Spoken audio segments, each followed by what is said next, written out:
नमस्ते दोस्तों, आपका आप ही के चैनल टीडी एनालिसिस यानी टेक्निकल और डेटा एनालिसिस में स्वागत है। पिछले कई दिनों से हम कह रहे थे कि पी रेशो क्या होता है, पी के बारे में हमने काफी चर्चा की, थोड़े बहुत हमने आपको वैल्यूज दिखाए। तो आज हम देखेंगे कि पी रेशो क्या होता है। पी रेशो है प्राइस टू अर्निंग रेशो। तो आज हम क्या जानेंगे, तो पी रेशो क्या होता है, उसके टाइप्स क्या होते हैं और उसको इंटरप्रेट कैसे करते हैं। तो चाहे वो कंपैरिजन का पी हो या निफ्टी का पी हो। चलिए शुरू करते हैं। Price to earning ratio. So price to earning ratio है मार्केट प्राइस पर शेयर, यानी आपका करंट मार्केट प्राइस जो है वो, और divided by earnings per share, इसको हम ईपीएस भी कहते हैं। सो ये जब आपका प्रॉफिट आफ्टर टैक्स जो निकलता है, तो उसको हम नंबर ऑफ शेयर से जब डिवाइड करते हैं तो हमें मिलता है पीई रेशो, जो है प्राइस टू अर्निंग। एक हम एक्सेल पे एग्जांपल लेते हैं। तो पी रेशो क्या होता है, current market price divided by earnings per share. तो करंट मार्केट प्राइस लेंगे, चलो 1920 है।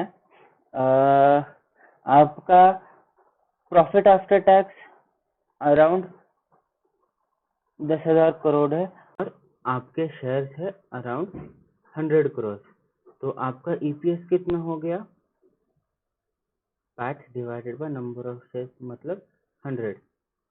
सो ईपीएस आपका हो गया 100। तो आपका इस स्टॉक के लिए आपका पी कितना हो गया, 1920 डिवाइडेड बाय 100, 19.2। ये आपके स्टॉक का पी हो गया।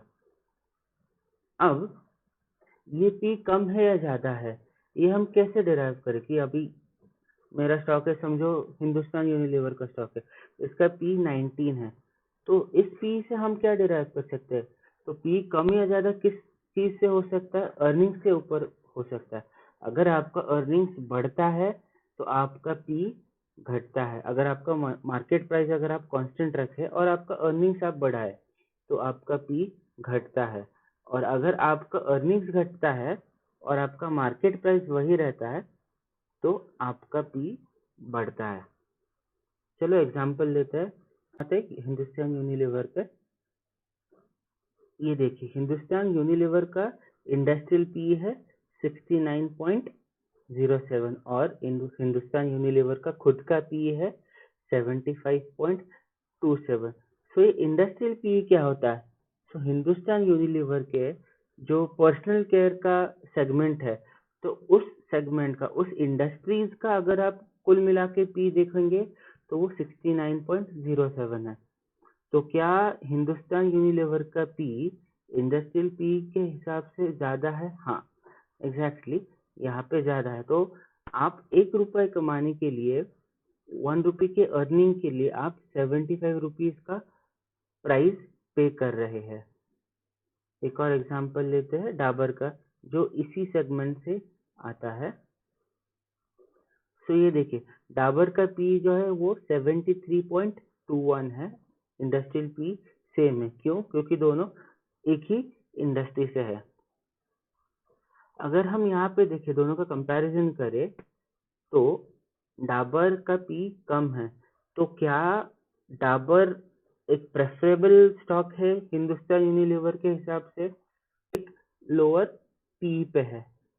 और अगर आप देखेंगे HUL, तो ये एक हायर पी पे है। तो HUL का पी हाई क्यों है? क्योंकि इसका प्रीमियम ज्यादा है, लोग इसके पीछे ज्यादा भाग रहे हैं। जिसका प्रीमियम ज्यादा होता है, जिसको ज्यादा अर्निंग मिलता है, ज्यादा आउटपुट मिलता है, लोग साधारण उसके पीछे ज्यादा भागते हैं। हम एक और स्टॉक देखेंगे इसी जोन में, मारिको देखते हैं। तो ये रहा मारिको, इसका वैल्यूएशन अगर हम देखेंगे तो ये देखिए मैरिको फिलहाल इंडस्ट्रियल पी से काफी नीचे है, 46.82। अभी ये जो नीचे है तो क्यों है, तो इंटरनल न्यूज के कारण हो सकता है। देखिए एक कंपनी में पी ज्यादा है, उसका अर्निंग कम होके प्राइस ज्यादा रह सकता है, या एक कंपनी है जहाँ पे आपका अर्निंग बहुत ज़्यादा है और आपका प्राइस काफ़ी कम है उस हिसाब से, तो वहाँ पे आपका पी घटता है।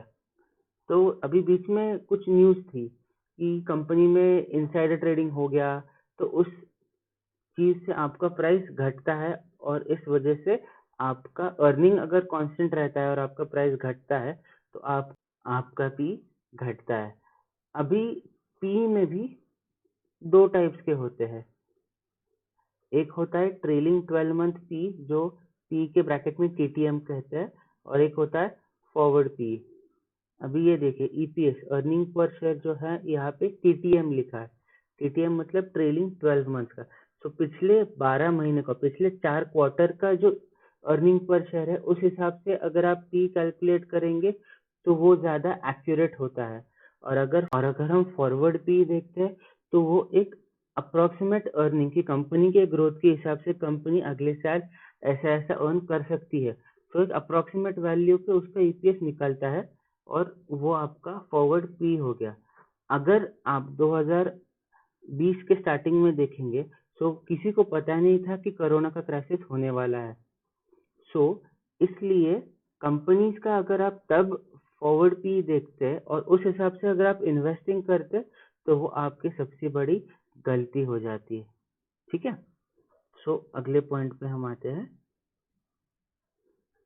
अभी यह है अगला पॉइंट कि निफ्टी का पी हम कैसे फाइंड करें। तो ये लिंक दिया है हमने, आप उस लिंक पे क्लिक करके जा सकते हैं या आप डायरेक्टली गूगल सर्च कर सकते हैं। ये वेबसाइट है। तो यहाँ पे निफ्टी 50 का हम पी ढूंढेंगे।